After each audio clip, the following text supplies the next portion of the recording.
Okay, so now that we have exponential growth taken care of, we're going to now, of course, talk about the other side of this, which is exponential decay, which means something is decreasing at an exponential rate. And just like with those growth functions, we're going to notice that a lot of times we talk about things decreasing by a percentage rate. And so that's going to be sort of one of the focuses today.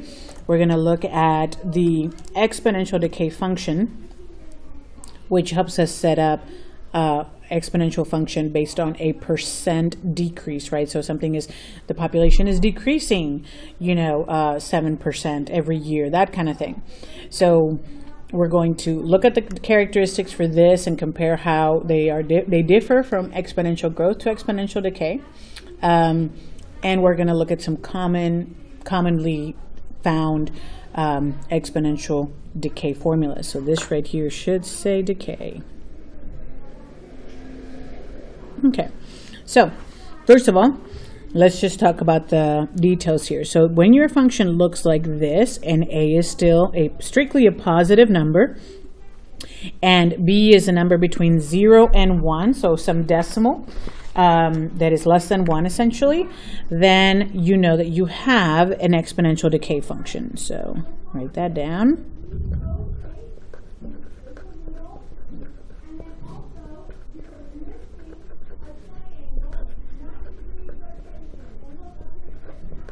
Okay, so there it is. If this looks familiar, it should, because it is really similar to the exponential growth function with one small detail, and that is the fact that instead of doing 1 plus our percent, our rate as a decimal, so instead of adding that decimal rate, we are subtracting that decimal rate. So this is the big game changer right here, is that subtraction symbol. The rest of it really represents the same. We're starting with an initial quantity or amount that is a. We're multiplying by what is now a decay factor instead of a growth factor, but it's still just a base that's going to tell us what we're repetitively multiplying by. That base is really going to be comprised of 1 minus whatever the percent decrease was, and t is going to be time. So we're going to look at how much we have, what quantity we have over a certain amount of time. Okay, and there's going to be a pretty important feature here that you're going to notice is different from the growth, other than the fact that it's decreasing. And you'll see that as we work some of these examples out. Okay, so let's get started. The first thing we're going to do is do some comparison. So we're still going to do a little bit of practice with growth here in terms of percentage. We're going to look at these equations and we're going to make a decision of whether or not they represent exponential growth, exponential decay, or maybe perhaps neither one. Perhaps it's not exponential in nature. And then for the exponential growth or decay ones, if it is one of those two, then we want to go ahead and solve for r and find that decay or growth rate. So let's start with number 1, or letter A. We have y equals 2 to the x power. So this seems to meet all the criteria. A is positive, x is in the exponent, b is positive. So I'm thinking yes on the exponential. And because our base is greater than 1, we know this is an exponential growth. So let's go ahead and identify that here. In fact, if we wanted to be really awesome about it, we'll say A is 1, B is 2. That might make us make some of these decisions. And this one, so yes, this is exponential growth.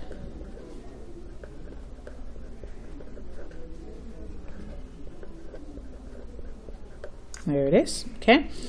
And because it's exponential growth, we're going to take it a step further and find that R value. So kind of digging back to yesterday's lesson, when we see that we have an exponential growth function, we know that B value, in this case 2, is really the result of doing 1 plus the the growth rate. Okay, so I'm going to say, hey, you know what? That 2 is really that 1 plus R that we had as our base. And in this case, it's equal to 2. So just solving like we do simple equations here, we're going to get that R is, and if I change R to a percentage, that really means 100%, because I would move that decimal over twice. So yes, this is exponential growth, and our rate of increase is 100%. Okay, which is what happens when you double. When you multiply by 2, you're basically increasing it by the quantity by itself. If I start with 5 and I double that and I get 10, you increased it by the full 5. So that's a 100% increase. Okay, so there's your R value, exponential growth. Let's take a look at B. So here on this one, we're looking at y equals 4. 1/4 is our base. X is in the exponent. So I'm going to say, yes, this is exponential. In this case, A is 4. And the B is that 1/4. Okay, so because B is between 0 and 1, we know that this is going to be an exponential decay.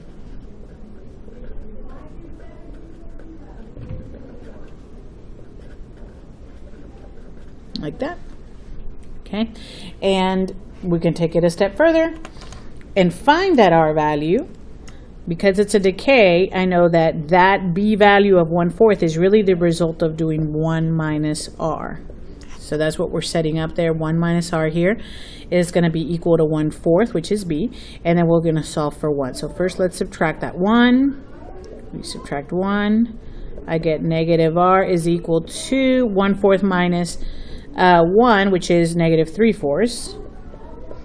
And then I don't want a negative R, so I can just take that through and multiply by a negative, and it'll cancel both of those signs. So R is going to be 3/4, or in other words, 75%. Okay? So this was a decay by 75%. Okay? All right, let's try the next one here. So on the next one, we have y is equal to negative 4 times 8 to the x power. Now this looks like an exponential function. That is true, but one of our requirements is for a to be positive. That's for both growth and decay. A has to be positive in order to be an exponential growth function or an exponential decay function when we talk about it in terms of percentages. So this one is neither.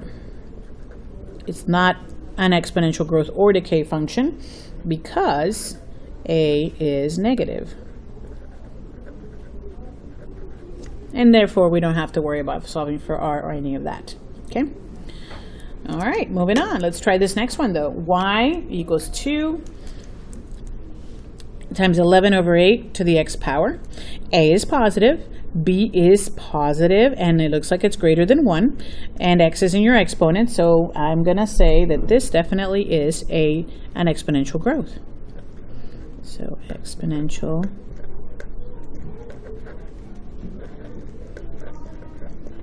this is exponential growth function, which then leads us to ask, hey, well, what's that R value as a percentage, right? And so we'll come in here and say, well, since it's a growth, I know that that B base is the result of 1 plus the R value. Okay, so it's going to look like this. And then we'll solve for R by subtracting 1. And I guess I'll go ahead and write that 1 as a common denominator. That's the 1. But when I subtract it, I'm going to write it as 8/8. So I have a common denominator. That's going to give me R equals 3/8.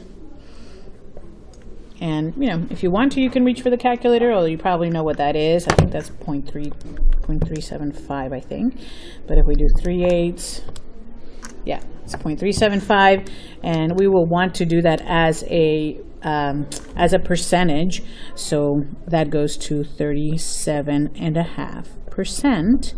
And that would be the R value. So the R value here would be, as a percentage, would be 37.5%.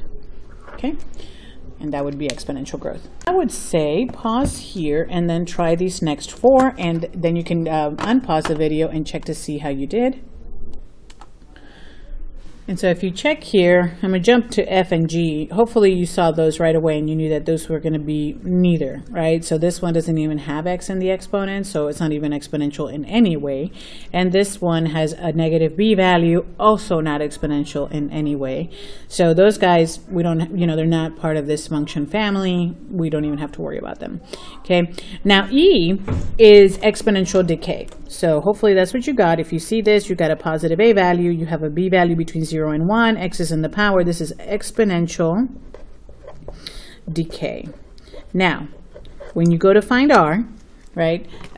You know that because it is decay, we're going to set this to 1 minus r equals b. And then we're going to solve. So we'll move the 1, we'll move the 1. That's negative r is equal to 0.95 minus 1, which I believe is negative 0.05. And then we get rid of this negative by multiplying by a negative or dividing by a negative on both sides. And we get that r would be 0.05, or in other words, 5%.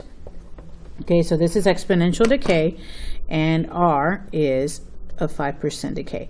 So what I really want to talk about on E, well, I guess I could have done it before, but one of the big distinguishing factors here is that yesterday, when you were looking at the exponential growth, a lot of times you could sort of tell what the R was.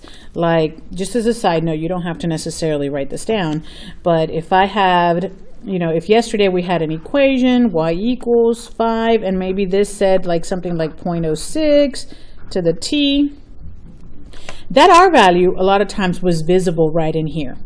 You know, if we saw 1 decimal and then some decimal right after it, we kind of knew that was the R value, because we know that 1 plus R is how we got this result, this growth factor. Okay, I really want to caution you, if you got into the habit of doing that instead of actually setting up the equation, if you got into the habit of looking at this and saying, oh, R is 0.06, you're not necessarily wrong. I want to caution you that that only will work in exponential growth.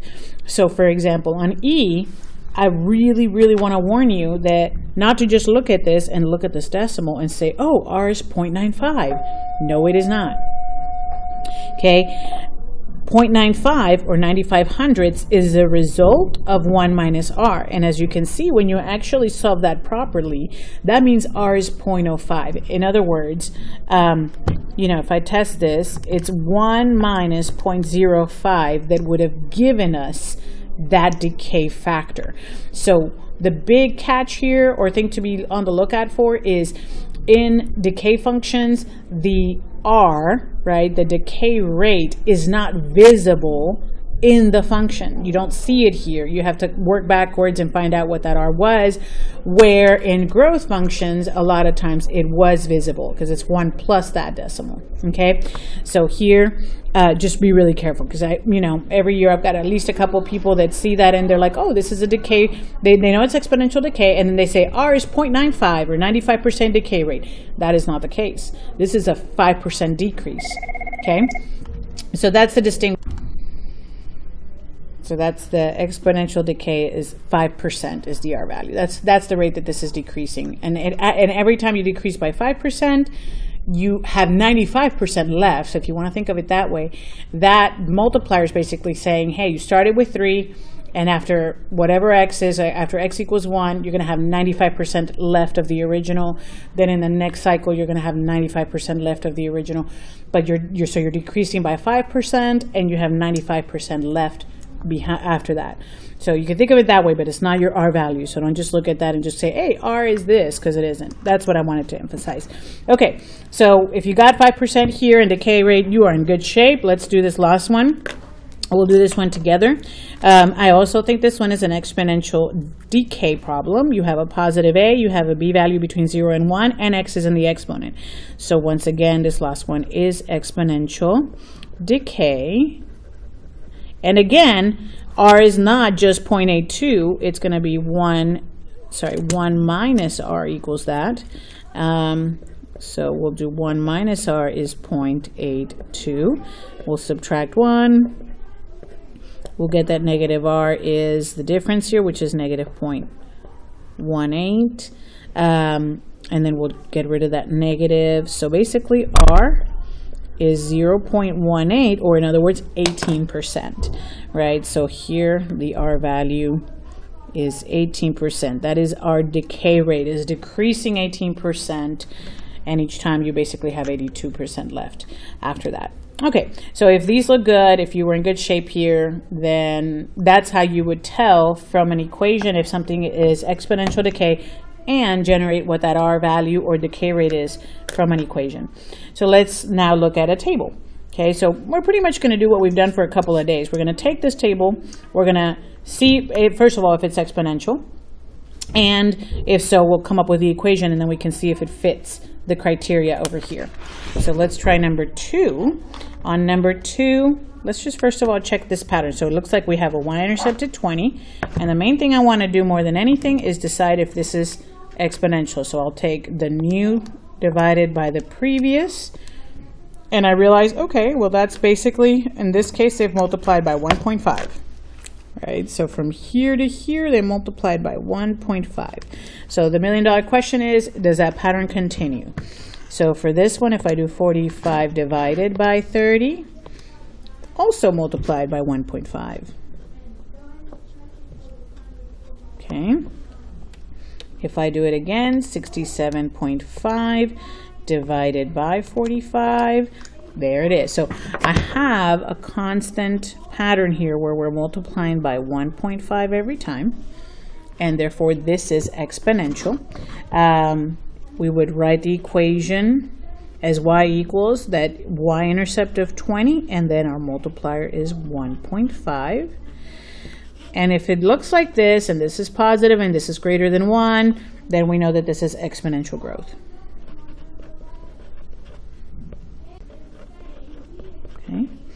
And if it's growth and we wanted that r value, see here I can see the r value. I know that this is 1 plus r. So if I see the 1 here, this 0.5 is the r. So I can say, oh yeah, it's 0.5 or a 50% increase rate. So it's always increasing 50%. Okay, let's try number 3. I'm going to do the same. I'm going to test to see if we have a common ratio. I'll do 40 divided by 160, and that's 0.25. So for this one, looks like this. And then if I do it again for the next set of consecutive points, yep, this is also times 0.25. And if we do it one more time, 0.25 divided by 10 also. So we have a constant multiplicative pattern here as x increases by 1. And therefore this is indeed exponential.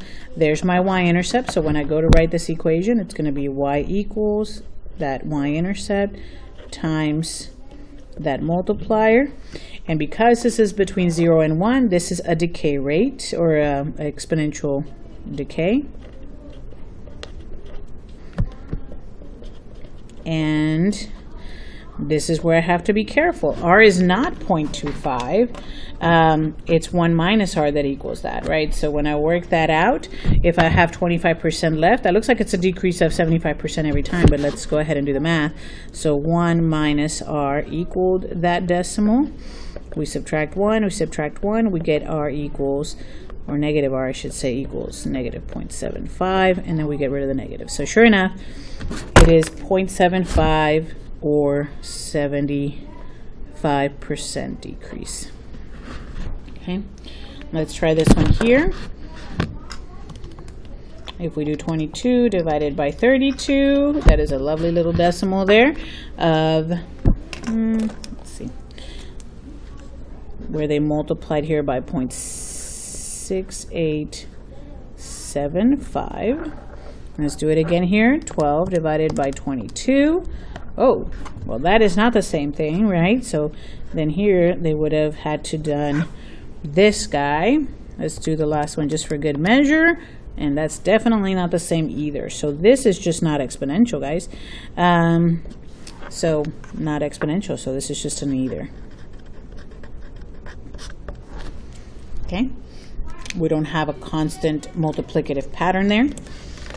Try number 5. I'm going to pause it, try it out, and make a decision about whether it's exponential and what the function would be and what would R be. So try number 5, and then we'll check in just a moment.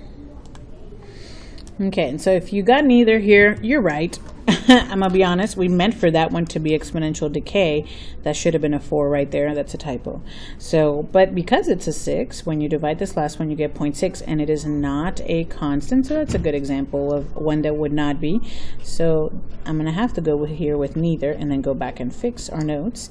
If this had been 0.4, you should have then concluded, if it would have been, then it would have been exponential decay. 0.4 would have been RB, 25 would have been our y intercept, which is A, and it would have been an R value of 60%. It's decreasing 60% because 1 minus 0.4 is 0.6.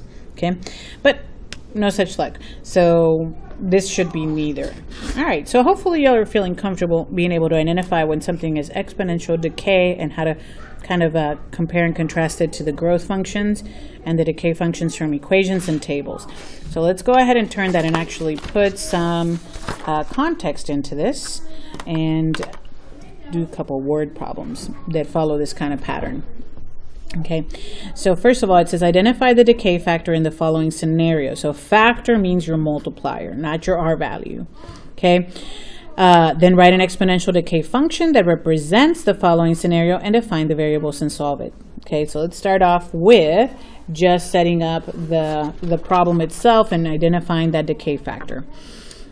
So number 6 says an adult takes 400 milligrams of ibuprofen.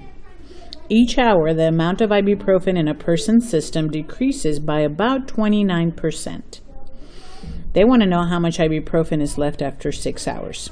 Okay, so for part A, the first thing we want to do is find our decay factor. Okay, so if I just kind of start labeling things here, I can tell here this is going to be my A. My initial quantity is going to be A, or 400 milligrams. And if they tell me it's decreasing by 29%, that is my R value. So to find my decay factor,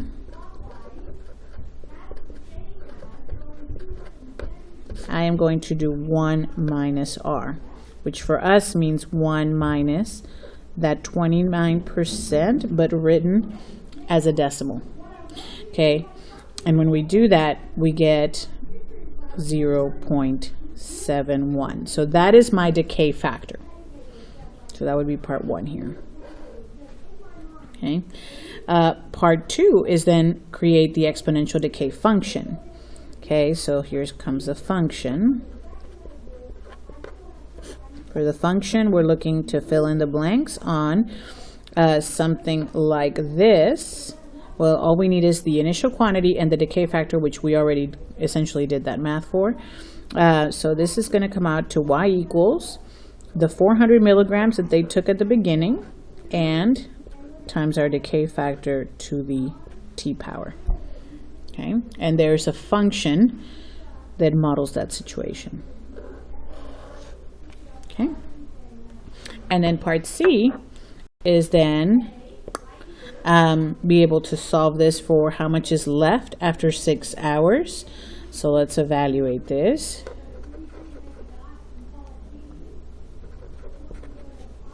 Okay, so we're going to find out what is 400 milligrams if it is decreasing 29%, which means there's 71% left over. How much would be in our system after 6 hours? So we're going to use that as our t time input. And when we work that out with our calculator, we're looking at 400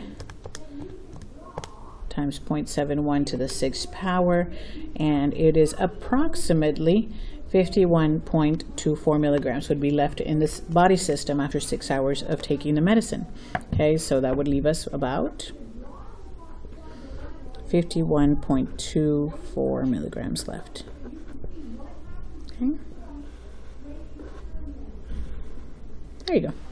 All right, so that was our decay factor. And then we use our factor and initial quantity in our function, and then we can solve for specific values and know that about after 6 hours, there's still this much ibuprofen left in the bloodstream or in the person's body. Okay. All right, let's talk about number 7. It says the population of an endangered salamander is decreasing at a rate of 0.75% per year. There's currently about 2,000 of these salamanders at Barton Springs. Approximately how many salamander will there be in 100 years from now? Okay, so let's kind of go through it. Let's find the decay factor first. So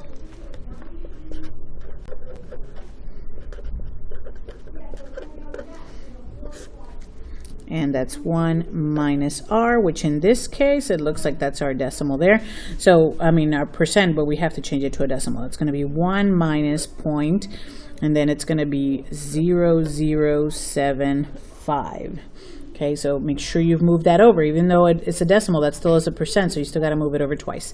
Okay, and that essentially gives us a decay factor of 0.9925. That's our decay factor right there. Okay, then let's write our function. So for our function, we're doing y equals, the population currently is 2,000. We're going to have to use that as our starting value. Here is our decay factor. And we're raising that to the t power. Okay, so there's our function. And then we can use that to evaluate how many there will be 100 years from now. So this is my starting value because that's how much it is right now. Now all we have to do is evaluate this function for 100 years from now. So we're going to raise it to the 100 power and get an idea of how many salamanders will be left at Barton Springs. And so we're starting with 2,000 currently. 0.9925 raised to the 100th power, and it looks like we would have approximately 942 salamanders left 100 years from now. 902 salamanders.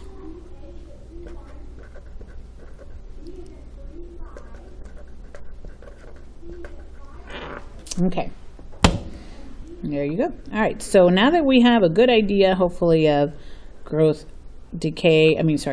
exponential decay functions and how they apply. Let's talk about a specific example. This is one of my favorite things to talk about, and that is half-life of radioactive substances. I think this stuff is fascinating. So the half-life, so let's write that down.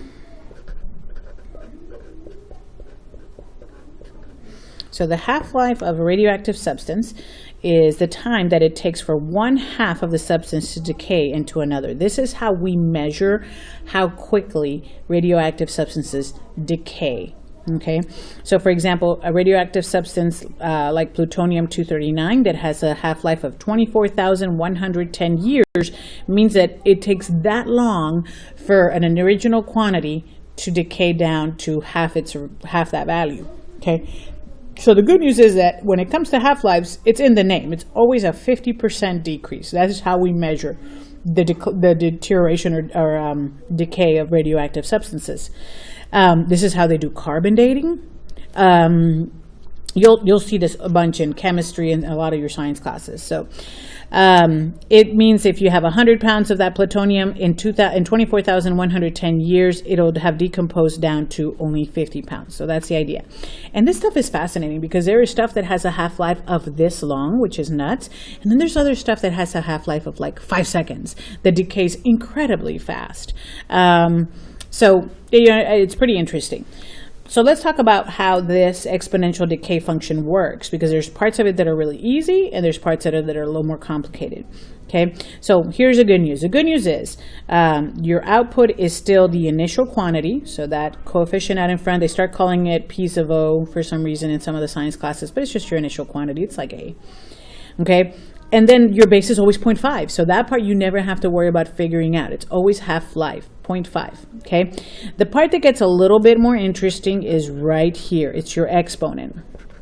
Okay, because your exponent is not really going to be the half-life or the amount of time. It's going to be a ratio of those two things. Okay, so the ratio of how much time has passed over whatever the half-life is for that particular figure. That's what becomes your exponent.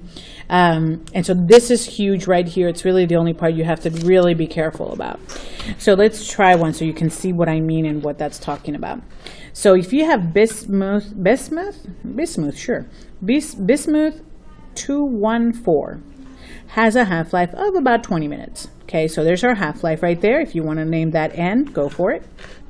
Okay. We want to find how much is going to be left from an originally 30-gram sample. So this is the original quantity. That must be our P of O here, or A. Okay.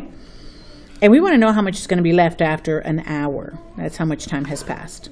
Okay. So if we set this up, we're like, okay, well, I can do that. That's Y equals. We're starting with 30 grams. It's always a 50% decay, so 0.5. And then we have to think about this. So here's the catch. The half-life is 20 minutes. That's not your exponent. The amount of time that has passed is an hour. That's not your exponent. Your exponent is going to be whatever you get when you do t over n. Okay, so first of all, I got to change this to minutes so I can actually do this division. I need to make sure I have compatible units. So my time is an hour or 60 minutes. My half-life is 20 minutes. That 60 divided by 20 is 3. That's the exponent that I need to use. And this is why. Because the exponent isn't how much time has passed, but how many times has this substance cut itself in half, right? So in a 1 hour period, you're going to have 3 of these 20-minute cycles. Every 20 minutes, this cuts itself in half, right? So you can think about that, right? So if you've got this 1 hour, okay, every 20 minutes, you get half. Another 20 minutes, you get another half. Another 20 minutes, you've got half of that. So this basically has cut itself 3 times in that hour. And that's why it's got to be an exponent of 3. That's how that works, okay? And so as long as you do the division, then the rest of it is super simple, right? And we can figure out how much we have after that by just evaluating this function. So I started off with a 30-gram sample. It's always cutting in half because it's a half-life.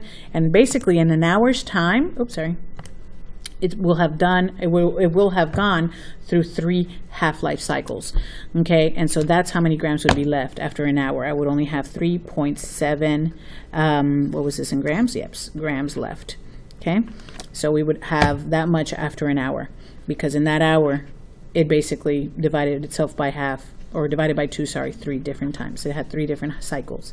So pause it, try this one, and if you're good on number 9, then you're good to go on this lesson. And so try this one out. If you got 1.5625 milligrams, you are in great shape. So you have cesium-137. Its half-life is 30 years, so there's your N. You want to find how much is left from a 100 milligram sample. That's your initial quantity. Actually, I should see a piece of O, but same thing. After 180 years. So in 180 years, if this thing has a 30-year half-life cycle, then it's going to happen, that cycle is going to happen 6 times.